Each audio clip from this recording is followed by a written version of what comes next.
Come with us on a journey to a place where information is unlocked, knowledge is gained, and the exchange of experiences welcome. This is the Knowledge Exchange, presented by Lakeland Community College.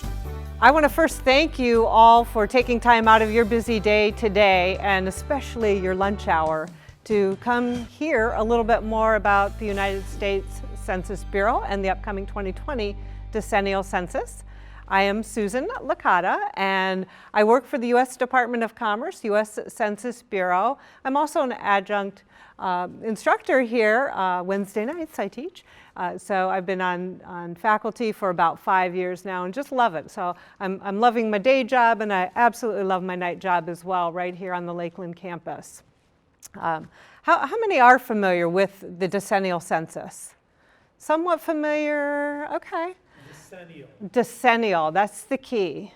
Decennial, meaning every 10, right? So let me give you a little background first. As I mentioned, I'm with the Census Bureau, Department of Commerce. I work here at Lakeland, but there's also about 1,504 of me across the country. And that's an important thing to know at the beginning, because we're going to delve a little bit deeper into this, but I'm also a Lake County resident. I was born in Ashtabula County, and the reason that's important is because we want those local people doing local work so that we can ensure our count right here in Lake, and I also cover Geauga County, in Lake and Geauga County is complete and accurate. So let's learn a little bit more about the census, what it is, and more importantly, what it is not. It's been a long time since high school government class for many of us. And so I like to start off with why do we do it? And the purpose of the census is to conduct a population and household count of everybody who is in the United States and disseminate those results to the president, to the states, and all of us, the American people. The census is nonpartisan. It is a constitutional mandate. And that is one of the key core messages that we strive to get out into the community. Oftentimes, and especially in this environment we're in right now with political uncertainty, folks need to understand that this is the Constitution. Decennial, yes, we've been doing it every 10 years since 1790. That's a heck of a long time. And I always think, well, maybe it's easier now, or perhaps it was easier then because there were fewer people. But back then, you have to remember, somebody was going around on horseback trying to count everybody during daylight hours. So we do have it easier, and I'm excited to share with you how it's so easy, this 2020 decennial census. But census data is very, very important. What many don't realize is what census data determines, and that's the number of seats in our U.S. House of Representatives. And actually in 2010, Ohio lost 2 seats. So folks feel that they only have a voice at election time, November or May, but not so. Census is a great time to have your voice heard, be counted, because those districts, those boundaries, are determined based on a population count of an area. So it's very, very important. That redistricting extends into the federal, state, and local levels, and is the defining factor for the boundaries for congressional districts, state and legislative districts, our school districts, our voting precincts, even the bus stop that your child may go to. It's based on how many people are in a particular area. Also important is the distribution of federal funds. Over $675 billion, with a B, billion dollars in federal funds is determined through census data. That's every year for the next 10 years. That's a huge number, and I always like to connect those dots and say, how does that affect us right here at Lakeland, right? Well, think of Pell Grants. Think of grant funding, our development department right here on campus, when they're out there searching for grants or special programs available for our students. We're looking at how many people are not only here at Lakeland, but in our community, right? So that's a lot of money, and we'll talk about connecting those dots. And it also helps communities plan for future needs. My funny story is the Giant Eagle down the street here on Route 615. And you know, Giant Eagle is headquartered in Pittsburgh. And I work very closely with our Lake County commissioners as the Complete Count Committee and our Lake County Planning Commission. And we talk about how when Giant Eagle went into Route 615, some folks were really darn disappointed that it was not a market district, because they have one in Solon and they have one in Strongsville. Why not here in Mentor? Well, when companies are looking at staying, going, or growing, they're looking at population, income, all the demographic data that makes up a community. And so the decision to put a community grocery store down the street rather than a market district was made based on statistics derived from the census. So, you know, we got a Menards, we got a Hobby Lobby, we've got a new Chipotle in Paynesville coming in. Those decisions for businesses are all based on statistical information. So it's very, very important for the health and well-being of our communities that we really understand, you know, with businesses, with grant opportunities, and other various forms of funding that comes from census data. Now, I want you to keep in mind that the Census Bureau does not allocate the money. So we collect the statistics, just the data, delivered to the president by December 31st of 2020, who then turns that statistical information over to the legislators, who then further distribute and disseminate the figures to our communities, states, and then our counties, and then to our local governments. And this is what I call my short list of how census data is used. I could probably fill 4 slides, but I like to put this up there because, again, oftentimes we don't realize how federal funding is affected through census data. And you know, you can see we've got Section 8 housing, we've got Head Start, we've got the WIC program, we've got our Pell Grants, the school lunch program.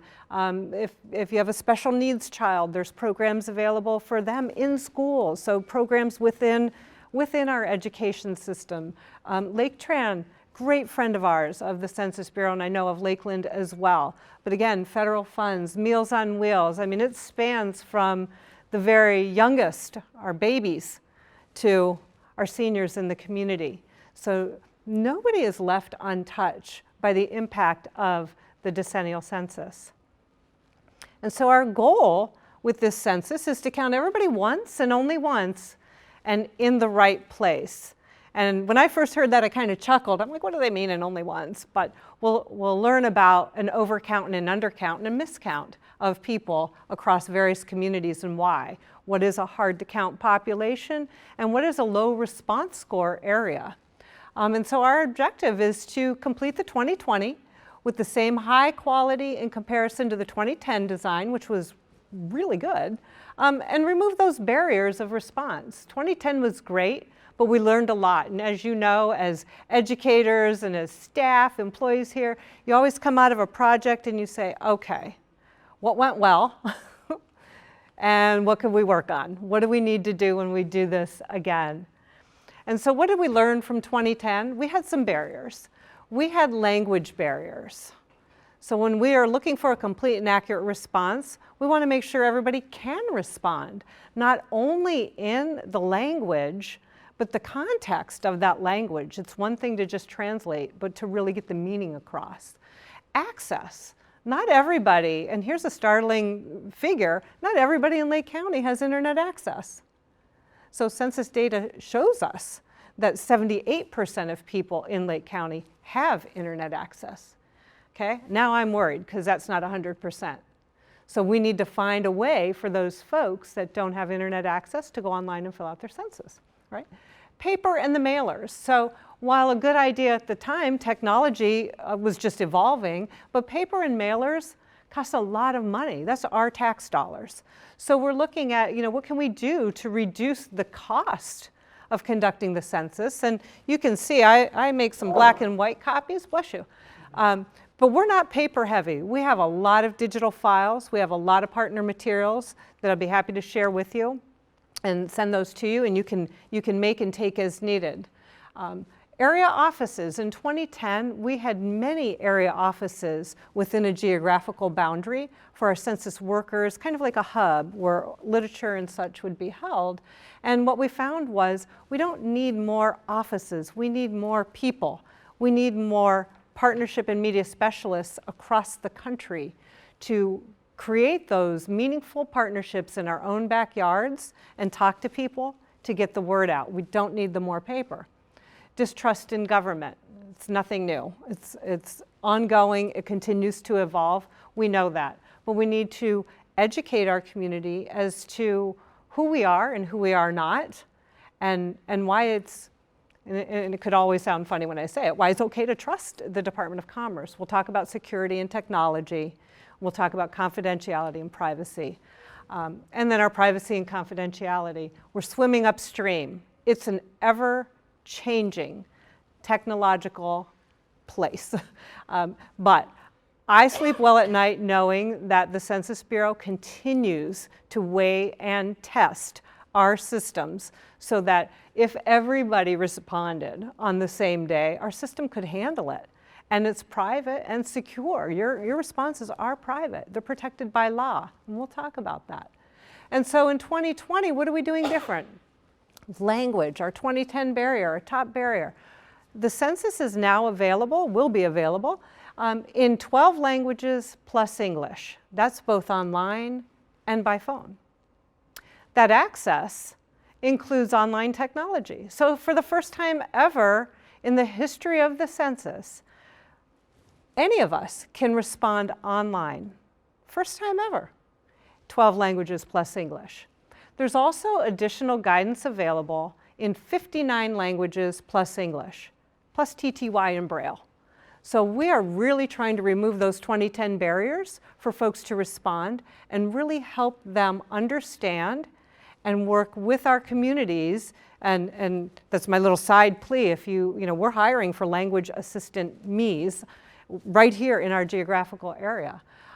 Yes, we'd love to talk to them, but we need language assistance people, but we have that guidance. The paper and the mailers, we reduced that. We went to digital files. We have some, certainly. And when I go into Geauga County, I'm working in a segment of the Amish population. I hand wrote a letter yesterday based on a meeting I had last week. I'm not emailing them. That's not how they prefer to communicate. And I had been given the phone number, and I called, and I called, and I called, and I called, and I called, and I called, and there was never an answer. And finally somebody said, you need to write a letter. And so I did, and I got a letter back. And so now I wrote another letter. But again, knowing how to reach those folks who need to respond in a way they can respond. I cannot just fire off an email with some digital files to our friends in Geauga County in the Amish community. They will not, it won't go anywhere, you know that. So we look at other ways to reach them, for example. And that's through our partnerships and our trusted voices. So across the country, we are building partnerships. As I mentioned, my role, one of the areas of responsibility is to build those partnerships, and we start with the highest level of local government, and that's with our county commissioners, to form what is called a Complete Count Committee. And that Complete Count Committee is provided a training through me, through the Commerce Department and the Census Bureau, of uniform messaging, of uniform outreach. We take a deep dive look into our county and say, who's here? What does the demographic study show us? Who are our hard to count populations? Lake County is the smallest county in the state of Ohio. And right next door is Ashtabula County, the largest county. And then we've got Geauga to the south.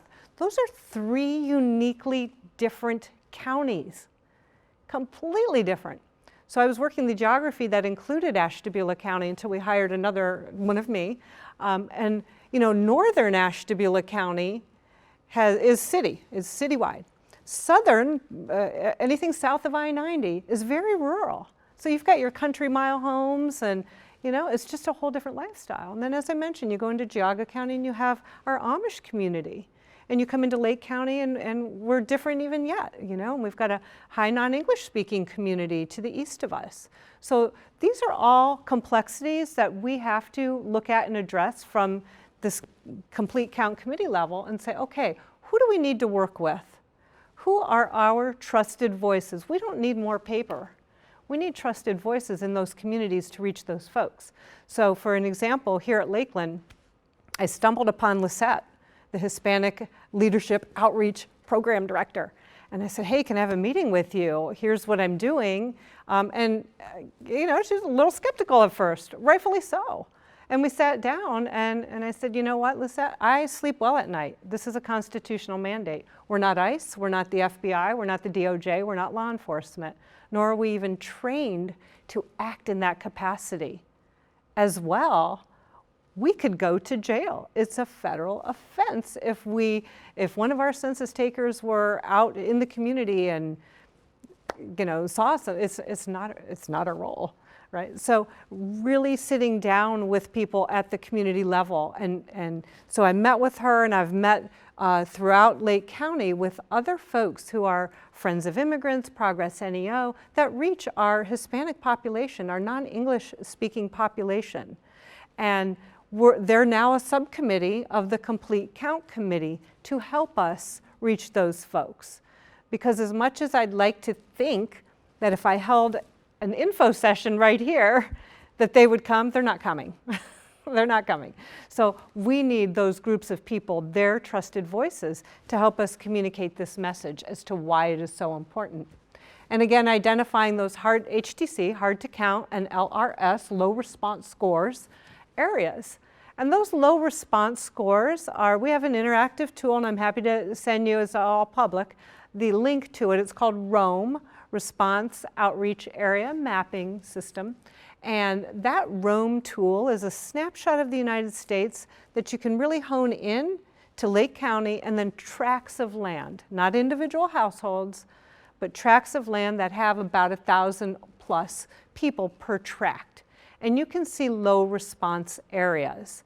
And those low response areas, then a little dialog box pops up. You can get a snapshot based on other American community surveys and such that the Bureau does. You can get a snapshot of who are the people living here. And if it's low income, if it's poverty, if it's households with a high percentage of children under the age of 5, if it's veterans, if it's seniors, we can get a good idea of who those folks are and what organizations may be serving them in our community that are those trusted voices that we can then create those partnerships to reach them. Because those hard to count areas, they're not going to respond for various reasons. So again, we look back at 2010 and go, why didn't people respond? Okay, what can we do different? Now we know we've got to identify these hard to count populations, and we've got to have people having those conversations. And then technology, as I mentioned, the 2020 decennial census will be available for the first time ever online. So you can hop on your smartphone or any device.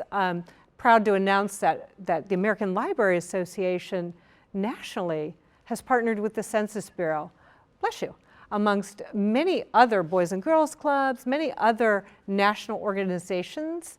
But here in Lake County, our Lake County and Geauga County and actually Ashtabula County libraries have all followed suit with the American Library Association and Lakeland here too, to say, hey, we're going to be a partner with you. We are doing unique and novel things to be a place that folks can come to respond with confidence and safely. For an example, with the libraries throughout Lake County, I've just finished training their staff. I call it the pre-soak part. We're just dabbling our toe. It's a pre-soak because actual census time isn't until March, April next year. But to give them, the patron-facing employees, just this high-level information, the basic talking points, so that when people come in to go on their computers, they're going onto the right site. Or if they're picking up the phone, they're making the right call to the right place. The Census Bureau will never call people. So they need to know that, so that when somebody comes in and says, well, I'm waiting for my call, or I had the call, or I'm going to download a form. No, that's not right. Let's get you onto the right portal. Ohio Means Jobs is another great partner with us. All of Northeastern Ohio, I can't speak for all of Ohio, but I know all of Northeastern Ohio, OMJ has partnered with us to train their folks to help the public come in and respond to their census. So Lake Trans being a wonderful partner, and they went one step farther. And they said, well, what about the people, we talk about access, what about the people that can't get to the library? Let's say it's my parents and my mom, who doesn't want to go on her phone and has no trust in government and won't answer the door. And well, we can get her to the library because Lake Trans said they will help provide transportation. our senior centers. We're working very closely with all of them in Lake County to ensure that our seniors have a trusted voice and a trusted place to go if they don't feel comfortable or confident with doing it in their own home. So there's a lot of these partnerships that have come about, and the use of technology and just being able to help one another so that we can ensure everybody here in Lake County is counted. And so I mentioned it's easy, safe, and secure. How easy? 10 questions, okay? Some may remember way back, there was a long form and a short form, okay? No more. So we have 10 questions only, and those 10 questions live online. They're, I don't have them here. Usually I have a handout. I can send digital files. But if you go to 2020census.gov, you can see a sample form in both English and Spanish. There's no trick. It's very basic. Name, how many people live here? What are their ages? What is the gender? What is their relationship to you? Do you own or rent a home? Very, very simple information. There's a larger survey called the American Community Survey that is conducted every 5 years. And perhaps you may have heard a presentation a couple of weeks ago by my colleague Tim Sarko. He's a data dissemination specialist, and he gets into all of the numbers. We work with the community, so we have two distinctly different jobs, but he's the one looking at all of the data and how that plays into different roles. The language assistance, again, 12 languages plus English, online and by phone, guidance, 59 languages plus English. The use of technology. Hop on your smartphone, your iPad, go to the library. It couldn't be any more convenient. And we're really encouraging early self-response to the census. And I think in 2 slides we'll talk about the timeline. Community partnerships and making sure that our community is available for collaboration. Each one of you has a network. Whether you belong to your child's PTA, you're a soccer coach, you may have a civic or social organization in which you belong, we would love to partner with you. Invite me in to speak, or take some literature back, or make a virtual introduction. Hey, Susan, this is so-and-so. You know, just to get the word out. That's part of that community partnership. And again, that early self-response. It's safe. So what folks, and we talked about some of those barriers to respond, what folks are most fearful is, I'm not sharing my information. And I always test projects on my parents. And I start with my mom. And she's like, nope, I'm not telling anybody anything. No, they don't need my information. They don't want. I said, Mom, really, it's how many people live in the house and gender, and I'm not doing it. It's like, well, it's only the statistics. Never personal identifying information, ever. And that's protected by law. And so if someone were to come in here and do an enumeration of who's in this room, it would be, we have X amount of people of X, you know, this many are male and this many are female, and here's the ages, and you know, and here's where they're from geographically, the cities and such. But it's never Jessica's here and Keith is here and Chris is here, Susan's here. It's never personal identifying information. Our data is encrypted. Nothing sits on any devices. So whether you go to the library or you go from your own phone, you come to Lakeland, fill out a census, it's never sitting there. It's never stored. A census taker comes to your house. It's never stored. I mentioned I did these presentations to our libraries, and I just yesterday received an email from one of the attendees saying, okay, we'd like for you to come in and install the software on our computers. And I'm like, oh my gosh, we don't do that. We don't put software on anything. We don't do any modification to any system at all. It's all encrypted up in the cloud. So I've got some work to do in explaining that.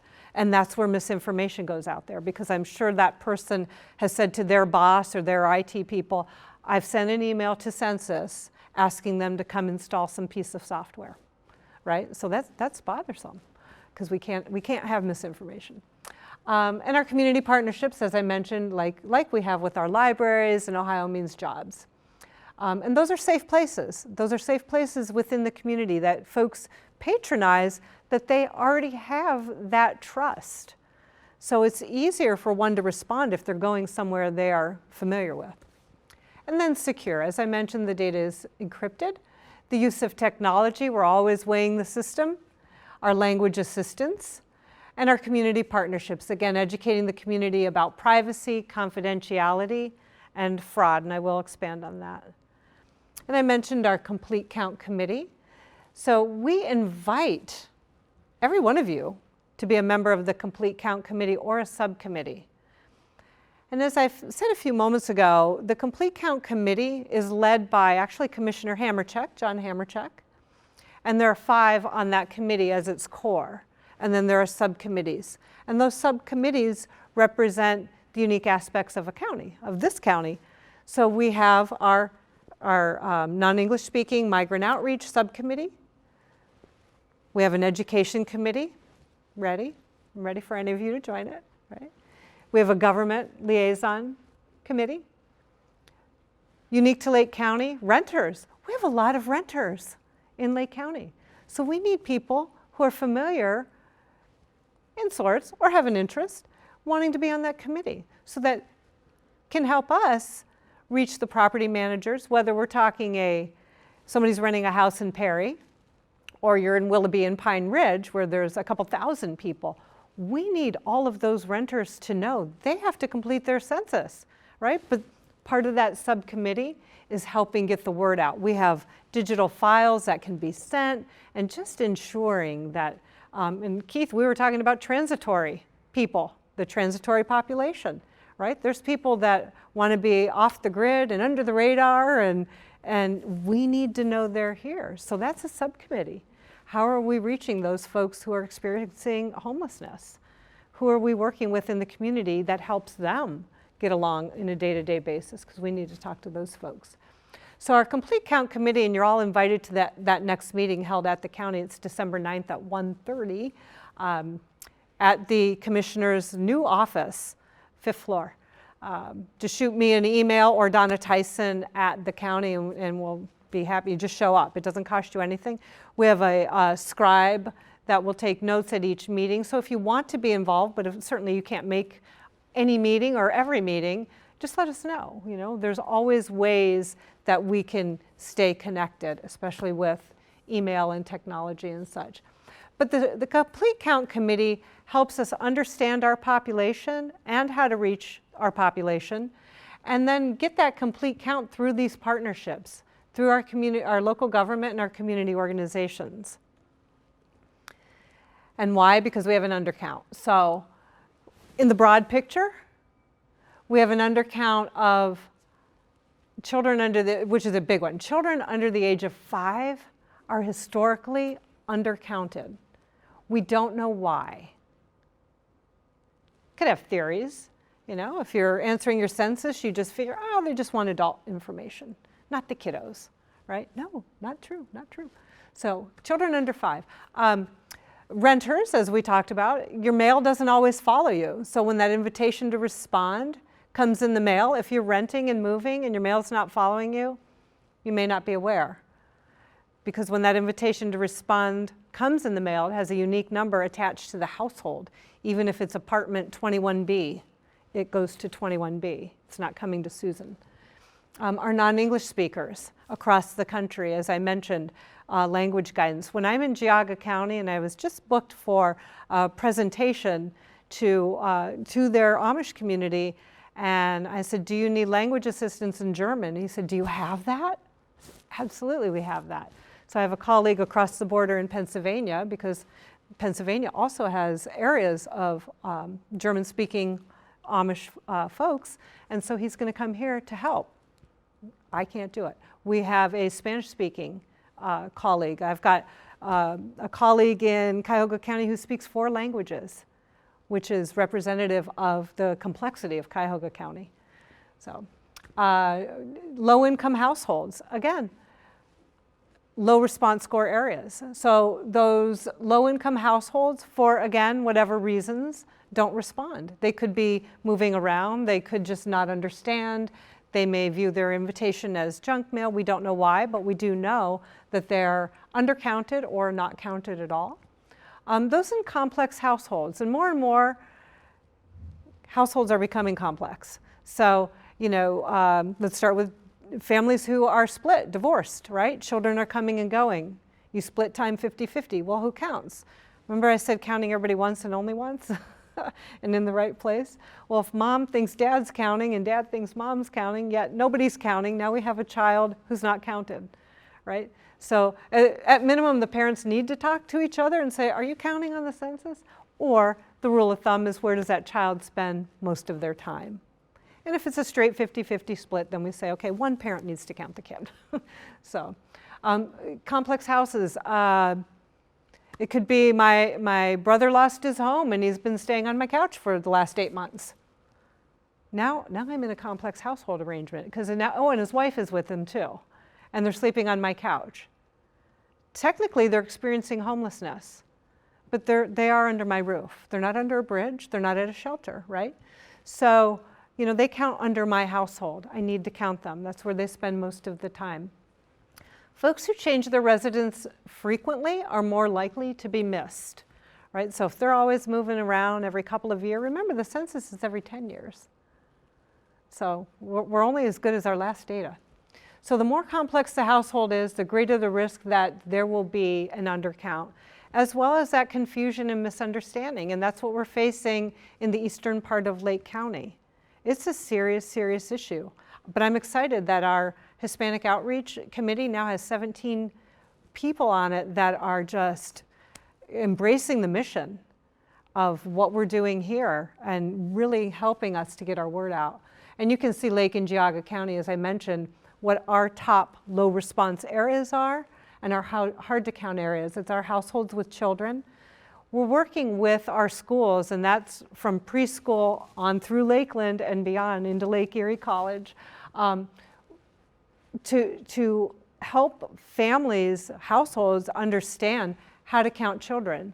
So if my child attends Lake Erie College and lives on campus, let's say I live in Pennsylvania and they live on campus, they're going to be counted on campus. That's their residence most of the time, okay? If my child goes to Andrews Osborne, however, and lives in one of their dorms, they're under the age of 18. They're still counted under my household, even though they don't live with me most of the time. They're still counted under my household. That's a group quarters, but it's complex. Seniors. So again, we're working very closely with our county senior centers and Lake County Senior Services Department to help ensure our seniors are counted. And it's a lot of fear-based. It's a lot of distrust and not really understanding or knowing. Their heart's in the right place, the passion is there. They remember the long form, they remember the census taker knocking on the door, and they're not opening the door for anybody. Okay, we'll talk about how we'll get around that. Our non-English speaking households, our low-income households, and our Amish community. That's the complexity of Lake and Geauga counties here. And so some of those barriers, again, are centering around confidentiality and privacy. And so it's important that everybody knows that the responses have legal protection. So first I mentioned, we can't share personal identifying information. It is stripped. So the personal identifying information that is on the census is your name and an address, okay? That is stripped. The law requires the Bureau to keep private citizens' information confidential and use the responses only to produce statistics. Remember I told you about that big map that you can hone in on Lake County and then a tract of land? It's not going to say, Susan Licata lives here at this particular address on this particular street, and here's my income, and here's how many kids, and you will never know my personal information. Same with the business or any other organization. You will not be able to hone in to that level of micro detail. It is protected. We cannot publicly release your responses in any way that could identify you or your business. And again, that's part of that education, especially in eastern part of Lake County, but goes for everybody, that we're not sharing that information, nor Can those other government agencies come to us for that information? We can't disclose it, we can't release it. So it's protected by law. All information that is collected is completely confidential, strictly confidential. Information is protected to 72 years. So that was the lifespan way back when, right? So even census information collected today, I think I'd be okay living another 72 years, but chances are I probably won't. But know that that information is protected for 72 years. And the same law that requires individuals to respond also guarantees the confidentiality. So remember, it's a constitutional mandate, but it is protected by law. Again, we can't share these responses with anybody. I've had several people, and again, I like feedback because this allows us to really understand misinformation that is out there, that had the thought that we share information with the IRS, and we don't. We don't talk to them, they're not part of us. We're the Census Bureau. So the IRS has no access to any information, or vice versa. We're not the CIA, the FBI, as I mentioned, we're not ICE, we're not law enforcement. We don't share any information with any welfare departments or any governmental programs. Folks had some concerns about that as well. All census workers must pass a security and background check. We've all been ink fingerprinted and background checked from the top down. So whether it's a field worker or it's my leadership in Washington, we've all had the same background check. Actually, they've had more. And our penalty for violating the confidentiality is a strict fine and prison term. So I know when I retire, it's going to be somewhere where it's not snowing, and I don't want to compromise that at all. So, but it's just not worth it. And we know the penalty. It's just, we swear to an oath within the first minute of accepting the job with the Department of Commerce. We are sworn in to uphold the Constitution of the United States, and that's where this falls in. And no court of law can have access to any individual responses, not even the President of the United States. So it is protected. All responses are protected. So we move into the timeline. When's it all happen? Well, the work has already started. So coming out of 2010, again, there was always that, okay, what did we do? You know, what have we been doing the last now 9 years leading up to 2020? Well, a few years ago, the questions that will appear on the census were submitted for review and approval to Congress. So the questions were in. Then we had to do our in-field address canvassing and our address verification phase. And that's where census workers were in our neighborhoods verifying if there was an actual house, or was it a new subdivision, or has the house been burned or torn down. Address canvassing and the verification. I always tell this little story of when I was in Ashtabula County, and 30 years ago I had a job in Jefferson, and I worked at 72 South Chestnut Street. Great historical home, nice, charming. I think it was on the Registry of Historic Places or something, but that was where my office was. So when I was assigned the territory to include Ashtabula, and I was in Jefferson, I drove down the street, I'm like, where is that house? And I'm looking, and I didn't see it, so I turned around, I came back, and where is that house? I could not find it. And I turned around one more time, and I headed back down, and it's now an AutoZone. So that's where address verification comes into play, is one of our field workers would be looking for 72 South Chestnut Street and see that it's no longer a historic place or a home, nor an office, but it is in fact a commercial structure, right? We also have, and there are some of these in Eastern Lake County, some commercial structures that folks are living in, okay? And again, if they're seeing something, it is not their job to report that to the zoning department. I work closely with zoning and planning at the county level, and they are bound by that same level of confidentiality and privacy. But then we get into census day. So actual census day is April 1st, 2020. Okay? Leading up to that, however, here's the timeline. Around March 12th, 2020, households across the country will begin to receive their invitation to respond. And I like to make that very clear and emphasize invitation, and it's a postcard. with the unique identifying number attached to the household, not attached to Susan, but attached to the household, you're not going to get the paper form on that first mailing, like we did way, way back, where everybody got a form in the mail, because that's costly. So that invitation to respond encourages, what I was saying a bit ago, early self-response. And it says, hey, go online or pick up the phone and respond to your census, right? 10 questions, easy, safe, and secure. A week goes by. Let's say your household has not responded yet. You'll get another reminder in the mail saying, hey, the census is here. Don't forget to go online or pick up the phone. And if you need assistance, we have guidance, but it's time for census. Third week, household still not responded. You'll get yet another postcard reminder.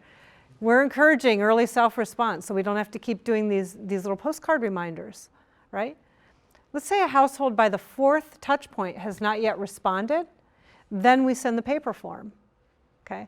Now, again, when I'm in Geauga County, they have said to me, several of their leaders, we're gonna wait for the paper form, and that's okay. And I'll also add the disclaimer that it's about 80% of households across the country will get the invitation to respond.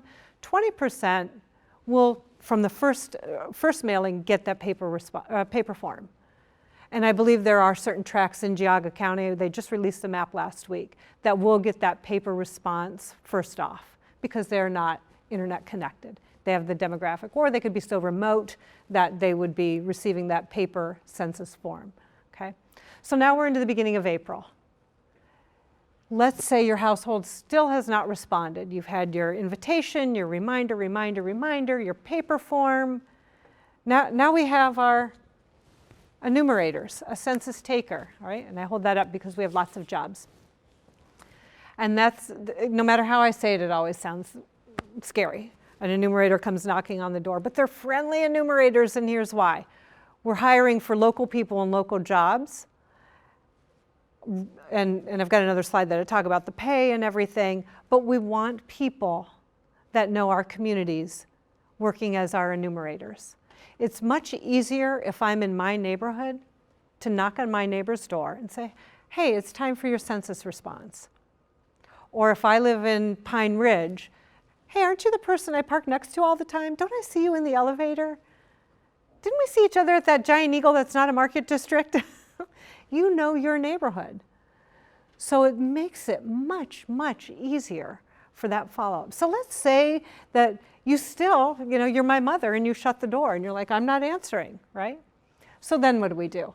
Then we go into our update leave, right? And that's where an enumerator will come to the doorstep and just simply leave a paper form at your doorstep, trying really hard to get that response from that household because we want a complete and accurate response. In between there, we have group quarters. And group quarters is, Lake Erie College, our dormitories. We have a jail in Paynesville. We have nursing homes. We have Andrews Osborne Academy.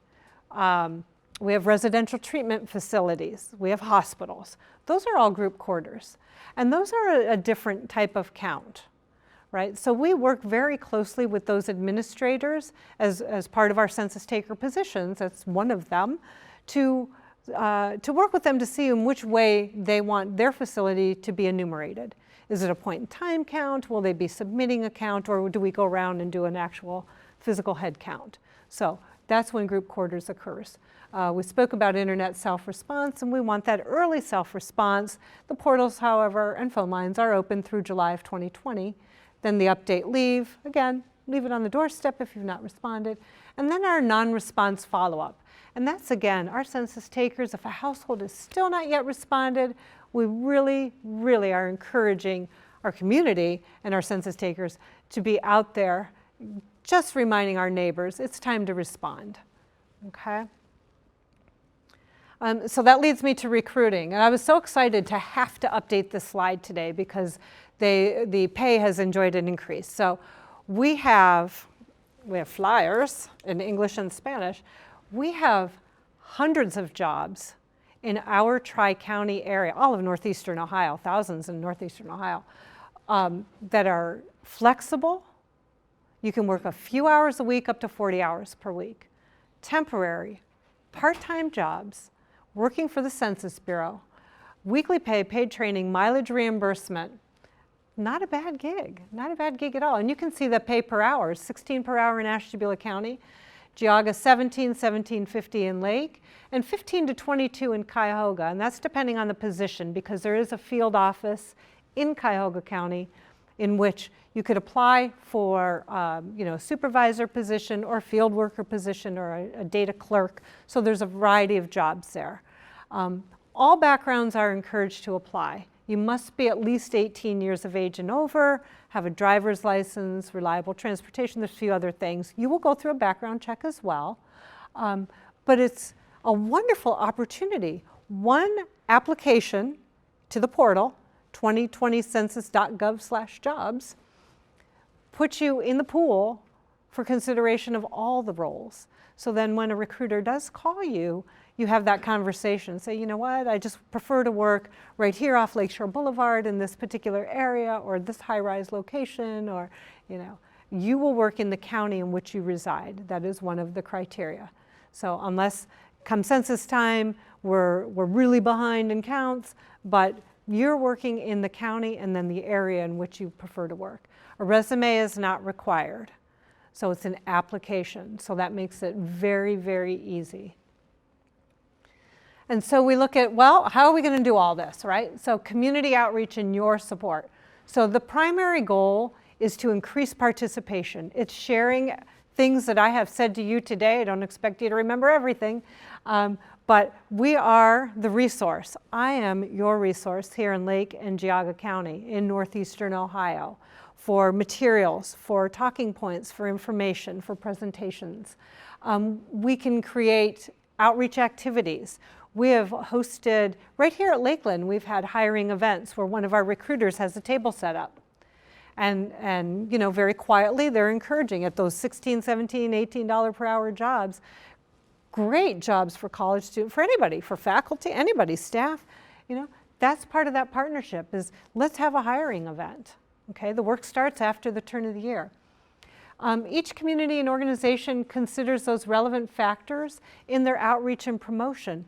What's really cool, I was thinking about on my way here, was something that they did in Ashtabula County. Are you familiar with ATEC, the school ATEC?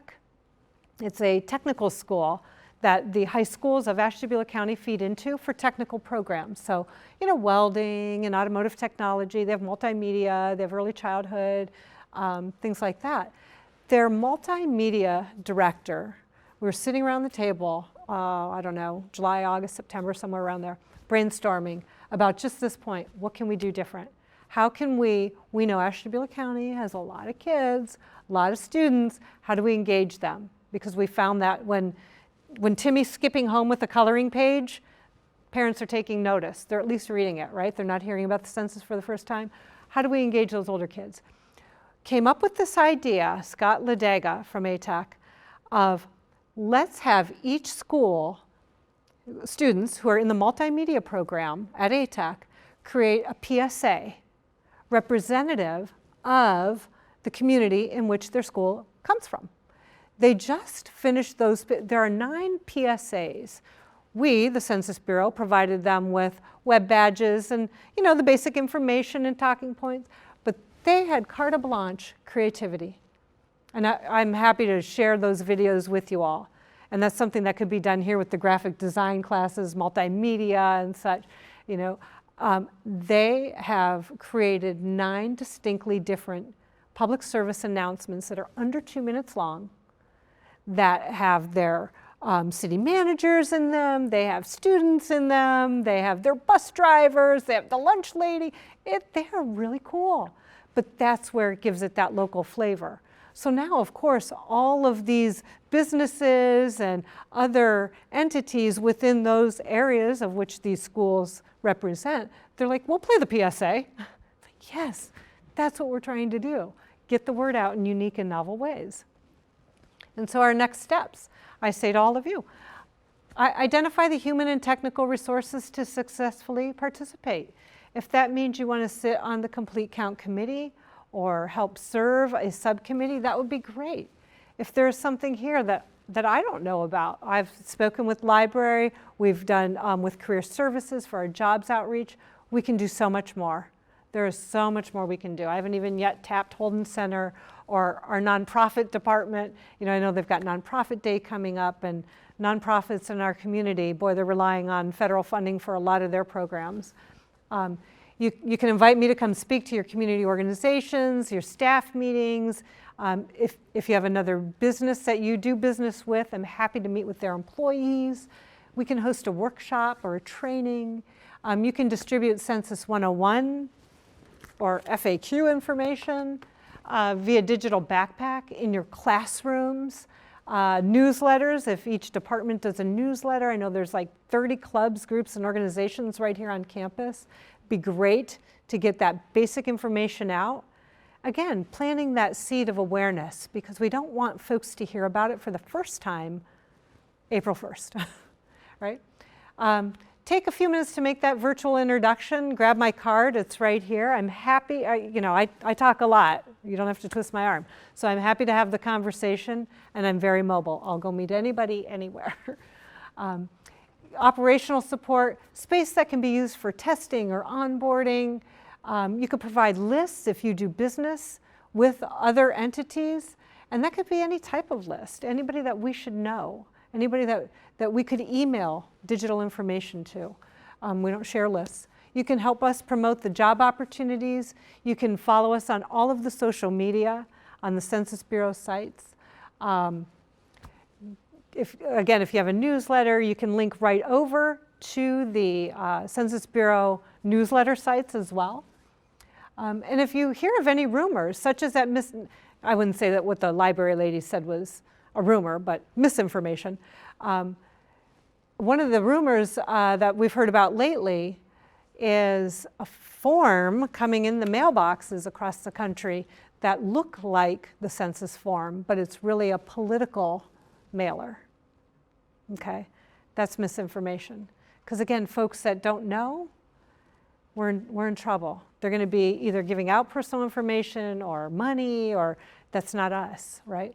So if you hear something, if you see something, if you get something in the mail, go to rumors@census.gov and send them a picture if you get something tangible, or you can type in what you hear or find or see, and so that we can stay ahead of this and keep all of us safe. And this is the education that we're doing. We'll never ask for a Social Security number, money, donations, anything for a political party or your affiliation, bank account numbers, credit card number. And I should add on there, we're not going to call. You have to initiate the call. I am going to add it on there because I keep thinking that when I present to a group of seniors, they're like, now when will they call us? It's like, no. And a census worker, they'll never, ever ask to take a step in. They will not look at anything in the home. They don't need to. They don't need to walk around the home. They need to be on your doorstep, period. As well, if you invite them in, they're not coming in. If they do, you've got the wrong person on your doorstep. That's not us. Also, you cannot provide information about your neighbor to a census worker. They will never ask you, nor should you ever provide. So you can only respond on behalf of your household, okay? Nobody else, not even, I can't respond on behalf of my parents. And again, you can connect with us in all the usual ways. So we have one overarching social media department at the U.S. Census Bureau in Washington, and they put all of our content out there, so you won't find various ones, but what you will find locally, oh, I don't have it on here. Oh my goodness, I thought I had it on there, was our Lake County. It's Lake County Counts, and that is our Lake County site by the Commissioner's Department. If you go on the Commissioner's website, I'm going to add that to I thought I had it on the slide deck. But they're continuing to update the information as we send to them that you also find on 2020census.gov. Okay? So what questions do you have that I may not have touched on, since we have a few minutes left here?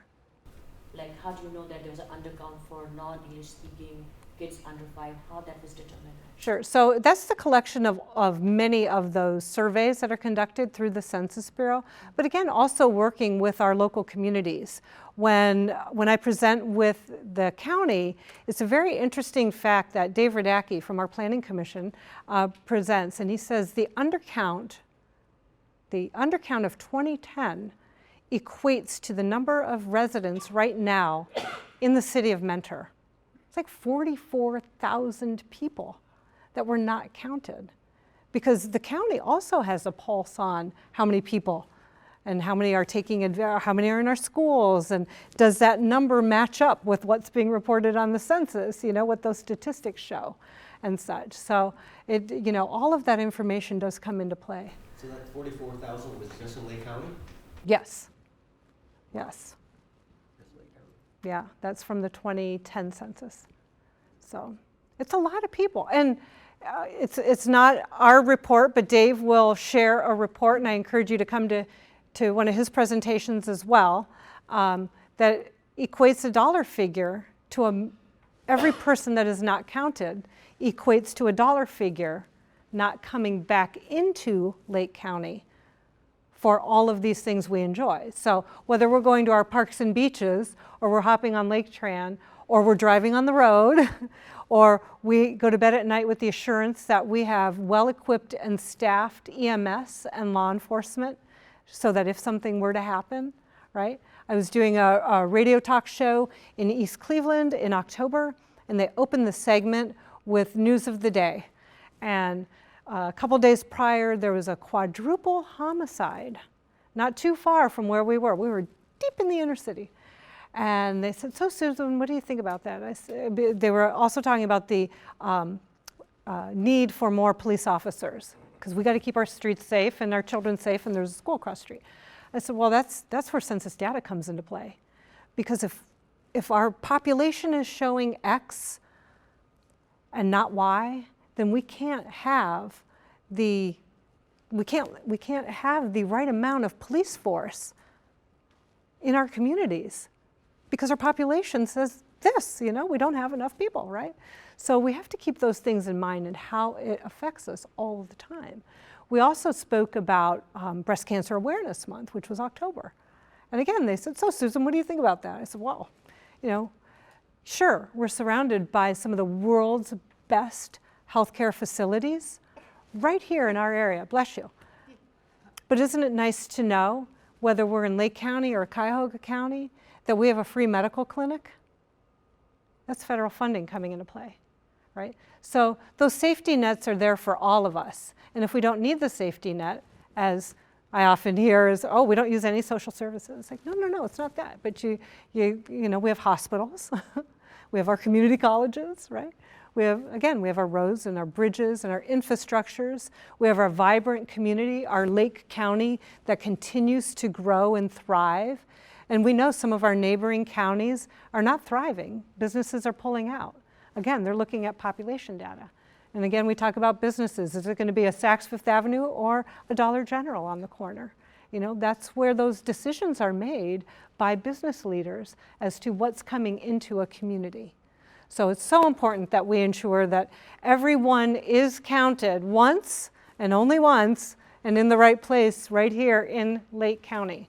So I don't want to keep you too much longer. I know we're right at time. I've got some literature here and my card. Feel free to take one, or take one and take one to share.